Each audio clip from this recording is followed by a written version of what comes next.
Many of you may be aware, if you attended orientation, that I have been teaching public speaking classes for more than 14 years, and I'm also a professional broadcast communicator. I've been in television and communication practically my entire life. So this is something that I love, I'm passionate about, and I enjoy sharing it with other people as well. It's a little bit unusual for me to be doing an online class. I'm excited about the fact that I'm working with you all, getting to watch your videos and giving you feedback from the convenience of your own home, hopefully. What I'm going to go through right now is a lecture that I do in class on delivery, using the voice and using the body language to communicate. I'm just going to race through some of the key points that I cover, so you'll probably get a 30-minute lecture where everybody else has to sit through a 2-hour lecture. So consider yourselves lucky there.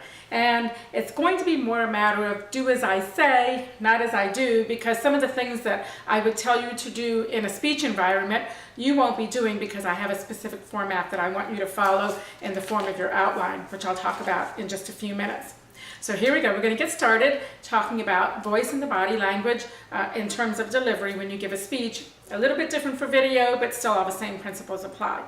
And the first word that I want to communicate to you all is the word control. You are responsible for delivering a message to people who are listening to you, to people who are watching you. Giving a speech is not about you. It has nothing to do with you. It has everything to do with what that message is you want to get to people. And so in order to do that, the word of the day is control. You need to work on controlling your voice, controlling your body language, controlling your movements so that we can focus on what it is that you're telling us and not get distracted by things that, oh, they're doing this, oh, you're doing that, oh, I hear her saying this all the time. Those kinds of things can prevent us from actually getting through what it is you're trying to tell us. So remember the word control as we talk today. One of the things that I like to tell people as human beings and as communicators that annoys me more than anything else I can think of is gum chewing. I will confess that I chew gum. I chew gum all the time, but I'm always very conscientious about it because when we chew gum, we don't see what we look like to other people. We look like cows, point blank. We used to videotape people out in the community and we couldn't use half the footage because they were all walking around, slumping around, chewing their gum and all that.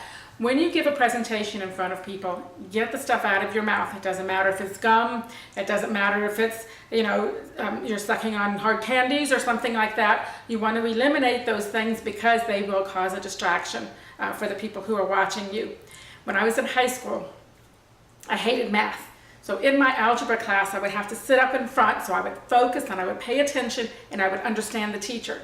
Well, that particular math teacher would sit there on his stool right smack in front of me and he would chew the ends of cigars. He would just bite off the ends of cigars and he would be chewing them and you would see these little bits of cigar coming out of his mouth while he was talking, and it was all I could do not to vomit in my algebra class. It's a wonder I even passed that class because I had such a hard time focusing on what he was saying.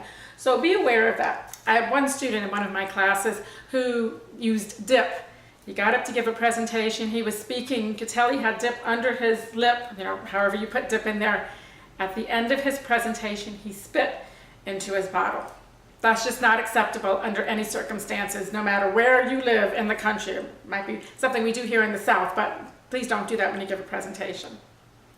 I'll bet when you call somebody on the phone or somebody calls you on the phone, they can recognize you right away. Somebody you talk to a lot, friends or family member. Before you even say your name, they know it's you, you know it's them. That's because our voices are distinct. I wouldn't go so far as to say unique, but they're distinct from one another. And case in point, I used to be on television. I would be on television all the time. I interviewed people and people would turn the channel and there I was. Well, I got out of the television business. I miss it. Yes, I confess I miss it, but I got out of it for other reasons. Well, I now homeschool my son, and we were at a homeschool meeting, went around the table introducing ourselves. The woman next to me, after the introduction, she said, "Do I know you from somewhere? You sound familiar." I said, "I don't know. This is what I do. This is what I do. I used to do this." She said, "That's what it is. I recognized your voice.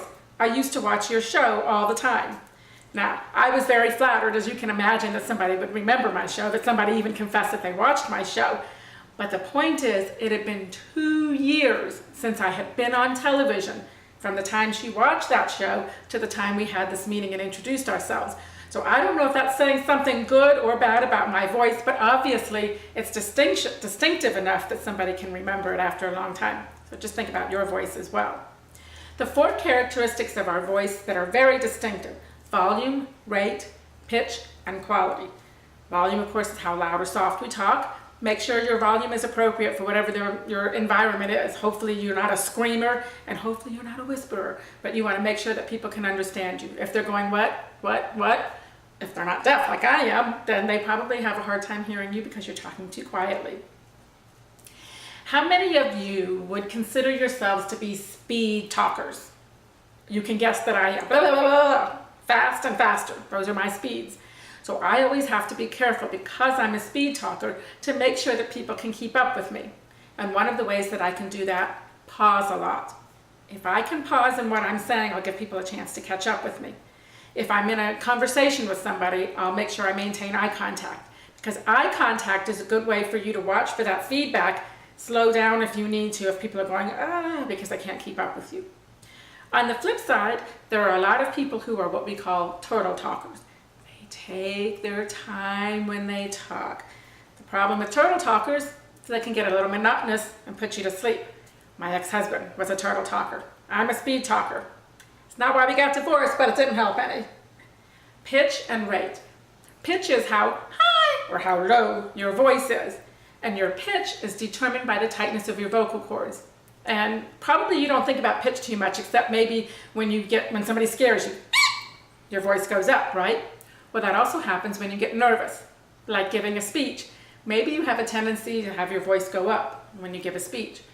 What you have to learn how to do, and this isn't easy and it takes a lot of practice, is you have to learn how to relax your vocal cords, because the more you relax them, the more your pitch can drop. It's a technique, and a lot of performers have to work on that kind of thing. But if you give a lot of presentations, and that's something that you hear frequently, wow, you have a high-sounding voice, it's something for you to work on. One of the things that you want to strive for as a communicator is to sound enthusiastic and spontaneous.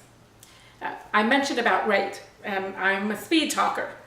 And it's important for you to pay attention to how fast other people around you are talking, because it could influence that experience that you have with them. Obviously, if you talk a little bit faster, sometimes you can sound a little more natural. It can work for you or against you. And let me give you an example. I used to work for Polk County government. I applied for a promotion where I worked. During the interview process, I met with a panel of people, about 6 of my peers. They were type A, go-getter, marketing kind of personalities, just like I was. I was ranked the top candidate during that part of the interview process. The top 2 candidates, myself and the next one, had to then meet the county manager for the final decision. I asked everyone around me, what do I need to do? How can I make a good impression? Help me. And they all said, you're fine, you're enthusiastic, you're energetic, everybody loves you, just be yourself. Okay, no problem. I go in for the interview, and as I'm talking and I'm, getting enthusiastic about what I do, I can see that the county manager is kind of retreating. He's falling back in his seat. And I look at him and I go, what's going on? Something is happening here. And I realized that I was intimidating him because I was so exuberant and enthusiastic. I was intimidating him. The minute I realized it, I dialed it back. I started slowing down. I started pausing. But by then, the damage had already been done. It was too late. The other candidate got the job. Complete opposite personality from me. Very low-key, laid back, very similar to the county manager. So if you're ever in a situation where you need to impress people, where you deal with customers a lot, or clients, you want to pay attention to how they talk. And then you want to try to mimic that, because that will put you on a level playing field with those people, and you're more likely to connect rather than antagonize them. So having said that, having admitted that I'm an enthusiastic, energetic kind of person, and I like people with that kind of, activity, emotion, guess how I want you to be? I want you to show me that. I don't want you to be when you give your speech. And I want you to sound spontaneous and enthusiastic. Don't sound bored, because if you sound bored, why are we going to be wanting to listen to what you have to tell us? All right? Another aspect of voice and delivery is articulation, pronunciation, and enunciation. And those are three different terminology that all link together in terms of how we say the words that we say. Articulation is the way you sound out the letters of the words. You know, we have 26 letters in the American English alphabet, but we have, 42 different ways to say those 26 letters. We have 5 vowels and 15 different ways to pronounce those 5 vowels. So it's no wonder we get a little confused with the English language. And I can forgive people when they misarticulate things, because a lot of times when you articulate something properly, you might actually be mispronouncing it. And pronunciation is a big deal, especially for us as professional communicators. Don't get up in front of a group of people and talk about CPR if you don't know how to pronounce cardiopulmonary resuscitation. You want to make sure you know how to pronounce those words before you get in front of people, or don't say them. Don't try to guess, don't ask people for help, because then that undermines your credibility. Look it up in the dictionary and you will find out exactly how to pronounce it. Spell it out phonetically if you're not really sure, but practice it. So many times it just rolls off your tongue. And then the other aspect is enunciation. Enunciation is how clearly or understandably you say what it is you're trying to say.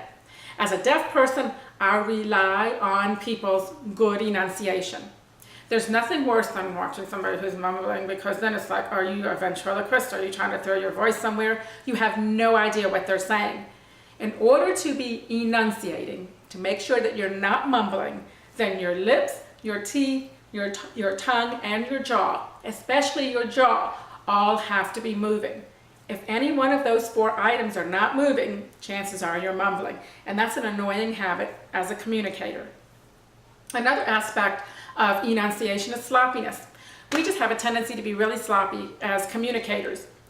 We don't talk like this where we say each word separately, because that would just drive us nuts. So we talk in something called running speech, where we tack the end of one word onto the beginning of the next word, and we keep tacking them on. And if you're a speed talker or you're a sloppy talker, then what happens is you drop off some of those sounds in between the words, and that makes us sound sloppy, and it gives us bad enunciation. You want to make sure you get all those sounds out. Left, child, truth, teeth. I don't know how many times I don't hear what somebody is saying and they're getting angry at me, and they'll go, "What's the matter? Are you deaf or something?" And I'll go, "Well, yes, I'm very much alive, but I'm deaf, yes." And there's a difference between those sounds, and you want to make sure you get all those sounds distinguished from one another. If I asked you when you were born, chances are a good number of you would say 19 something. So I'm going to confess and say 1964. Don't do the math on that, please. If you say the year you were born, you probably didn't say the word "and." Nobody says 19 and 64, 19 and 72, 19 and 89, right? Well, something happened when we hit the year 2000. All of a sudden, people thought they needed the word "and" in there. Where did that come from? Numbers are not supposed to have ands. So when you get up in front of a group of people and you give a presentation, you quote some statistics or some facts from 2006 or 2010 or 2002.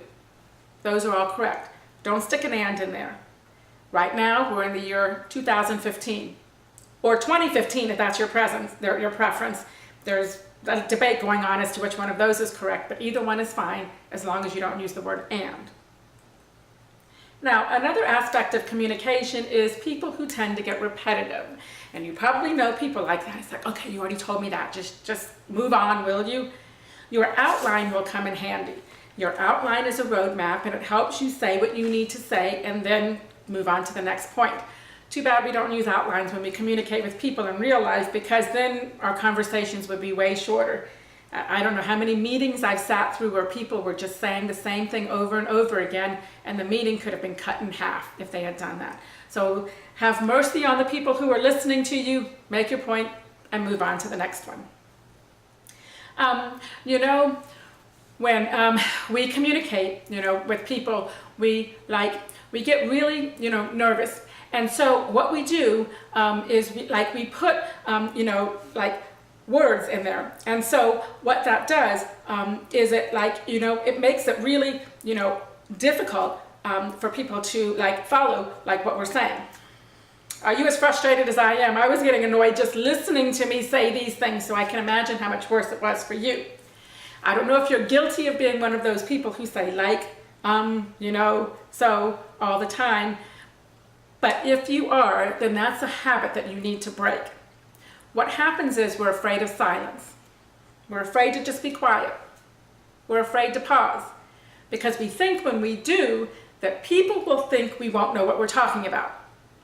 But in fact, people like it when we pause because that gives them a chance to kind of catch up, process the information that they just heard, and then move on with us.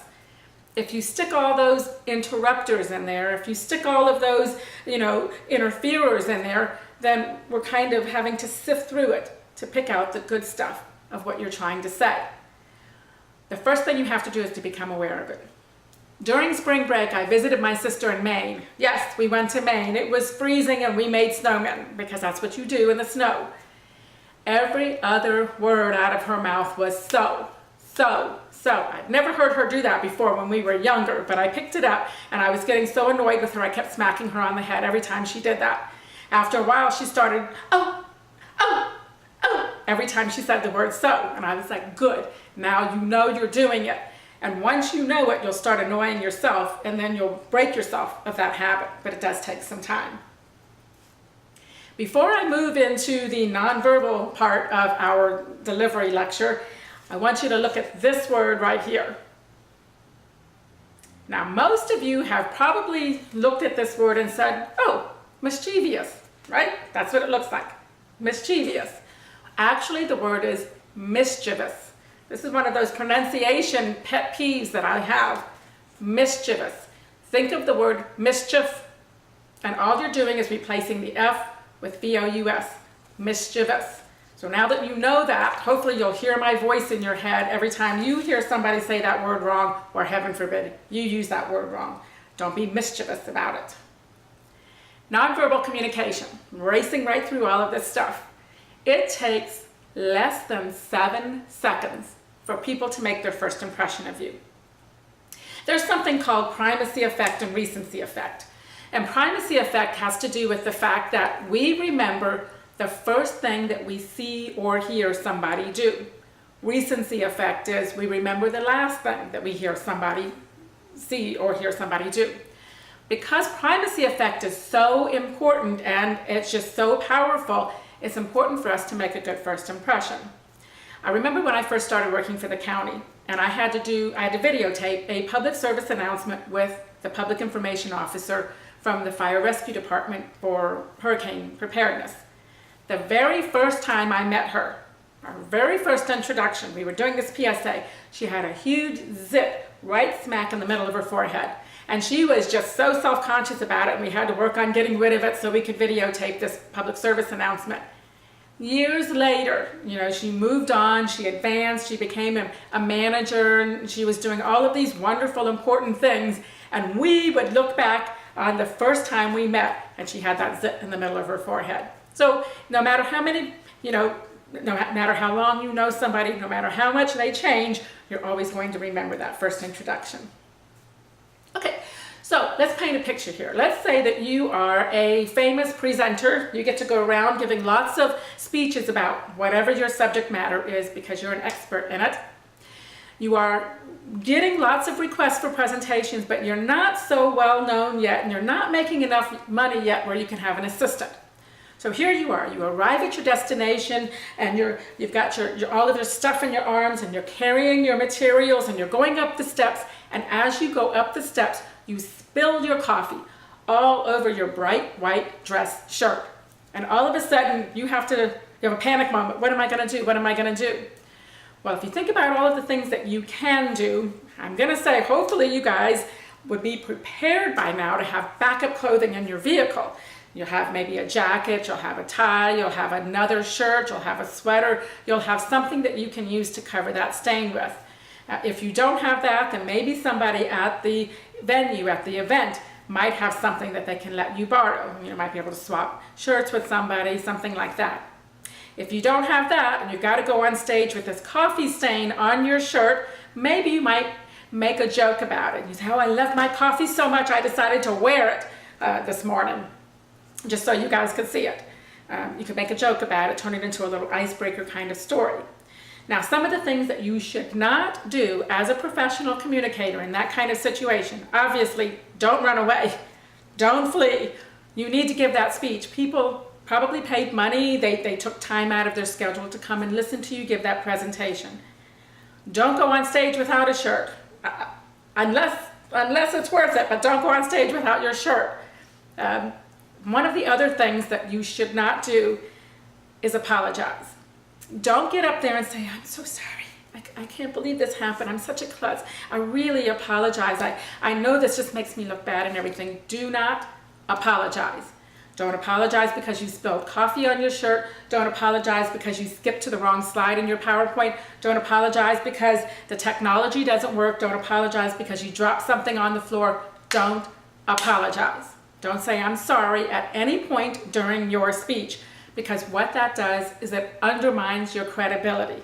All you need to do is when you make a mistake, when you stumble, when you mess up, you just keep going and nobody even knows that happened. And that's an important part of being a professional communicator.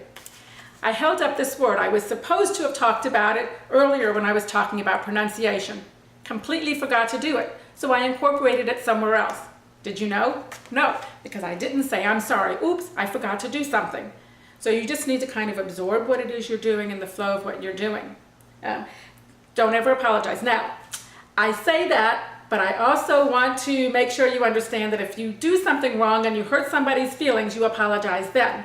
Unfortunately, what we have a tendency to do is we say I'm sorry as a society when what we really mean is pardon me or excuse me or not even anything at all. I went to a Toastmasters meeting one time. And if you don't belong to Toastmasters, I certainly encourage you to join them. Go to a meeting and see what it's all about. It's a great organization that can help you improve your public speaking skills in a very nurturing kind of environment. Well, one of the presenters was a local lawyer, and he was giving a very important speech about recruitment and mentoring and that sort of thing. During Toastmasters meetings, when you give a speech, they time your speech, and in order to be eligible for one of the prizes, you have to have spoken within that time frame. Well, this particular lawyer was going over his time frame, and he apologized. He said, I'm really sorry for taking up your time, and I know it's going to affect me not being able to get a prize, but I'm just going to go ahead and keep talking and tell you this, but I'm really sorry about that. On his evaluation, I wrote down, don't apologize. I don't know why he apologized. He obviously wasn't sorry for taking up the extra time because he did it anyway. Should he acknowledge that he's going over? Probably. He can say, I realize I'm running over my time limit, but this message is so important, I don't want to cut it short, and I think you should hear every minute of it, even if that means I forfeit winning first place. You're showing an acknowledgement, and you realize that you're taking up people's time, but you also are telling them, listen to what I have to say. Don't apologize. When it comes to clothing, what are you supposed to wear when you give a speech in front of people? Now, are you supposed to wear your shorts and your flip-flops and your tank tops? Probably never, never. Now, I will confess to you, I'm wearing shorts and I have bare feet on, but you can't see that. So we can get away with a little bit more in video than we could if we were actually standing in front of a live audience. But let's say that your audience is sitting out there and they're wearing shorts and flip-flops and a tank top. Does that mean you get to wear it? No. The general rule of thumb for clothing for a presenter is one level above your audience. So that pretty much means the minimum, the absolute minimum for any presentation is business casual. And that usually means khakis or, Dockers, a polo shirt, a clean t-shirt maybe at the very minimum, or a t-shirt that has some kind of logo, whatever it is you're representing, or a nice button-down shirt. If your audience is in business casual, then you want to be in business. If your audience is in business, then you're going to be in formal business. So you're always going to kick it up one notch. But you should never be dressed the exact same as your audience is. Sometimes you might wear clothing that represents your topic. Let's say that you're giving a speech about how to play basketball. You probably, rather than wearing business casual, you probably want to wear some kind of a basketball outfit. You're going to have on your gym shorts and your t-shirt and your sneakers, But what you want to do is you want to explain why you're wearing what you're wearing. You need to wear breathable, cottony clothing because you're going to have to be able to move and stretch and all those kinds of things. So make sure that your clothing is appropriate for what you're talking about. And if it's topical, make sure you explain why you're wearing it. When it comes to body language and movement and all that sort of thing, there are a lot of rules when you're actually talking in front of people. Those rules don't necessarily apply when you're giving a video on camera. But one of the things that is important for you to do is to make sure you put your shoulders back. Your parents have probably always told you, stand up straight, stop slouching, stop slumping. And that is really important on video as well. There's a big difference between hunching your shoulders like this and just putting them back like that. Just the slightest bit back gives you an aura of confidence and poise, and that will help people believe in you as being a credible subject matter expert. So keep your shoulders back, but you want to make sure one of the things you have to watch out for is if you're swaying, if you're rocking, if you're fidgeting, if you're moving. We don't really have to worry about you pacing too much, but those kinds of things can be annoying to people when they're watching you on camera. What you want to do then is move from the waist up, because if you move from the waist up, then you give the illusion of a lot of movement and you're not even going anywhere. You're still staying within that frame that you have. Keep your feet in place. Don't even pick your feet up from the floor unless you're doing a demonstration and you have to move somewhere, in which case you've probably got your camera set up on a wide enough shot for you to be able to move in and out of the frame. But the last thing you want to be doing is moving around when you're talking and giving your speech, because look how annoying that is to be watching me do that. So keep your feet in place once you decide where it is you're going to stand, and then you've got it right there on the camera. Using your hands. When you do your speeches, what are you going to do with these things? One of the first hand gestures that we make when we meet somebody, when we're introduced to people, hopefully doesn't involve our middle finger, but it does involve our hand, and that's a handshake. So what do? Because in the business world, handshakes are still very important. And you go out there and you give speeches, they're going to be shaking your hands because they're really impressed and proud to know you. One of the things you have to watch out for when shaking hands is to make sure that you give what we call web-to-web or palm-to-palm contact. Don't give those limp, fishy kind of handshakes. And for the guys, don't give those bone-crushing kind of handshakes, because your handshake is somebody's very first impression of you. And what do you want that impression to be? If you give them one of these kinds of handshakes, then they're probably going to think that you are incompetent, too timid, you're not capable and strong enough to do whatever it is that you're being asked to do, if you're a female. If you're a male, if you give one of those bone-crushing handshakes, especially if you're a tall, big guy, then people are going to you'll intimidate them. People are going to be afraid of you. So for a big, strong guy, if you give a nice, gentle, not a weak, limp, fishy handshake, but a nice, gentle handshake, then people know that in addition to you being big and tall, that you can also be considerate of other people. So your handshake says a whole lot about you. If you have a tendency to have sweaty palms, then you want to practice your wipe and extend when you shake hands.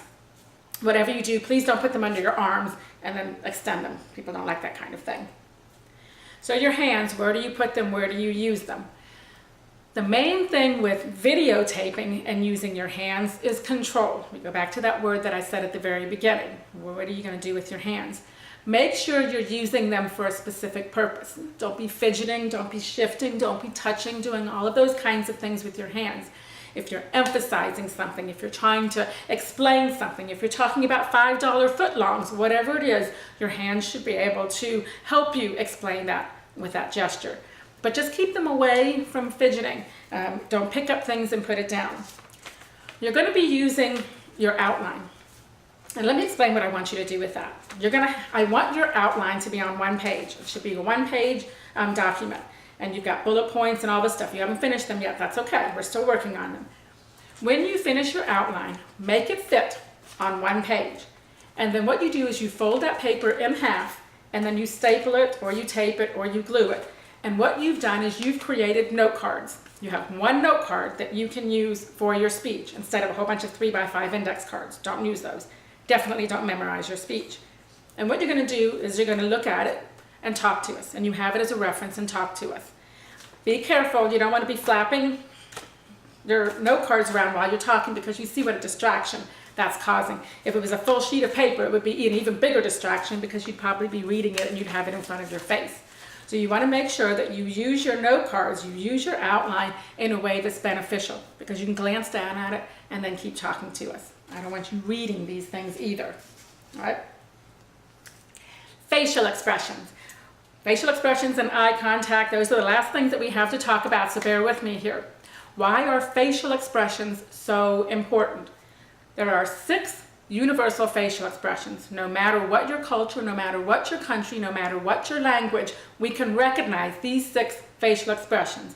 Anger, despair, disgust, happiness, sadness, surprise, fear. Those are the universal facial expressions.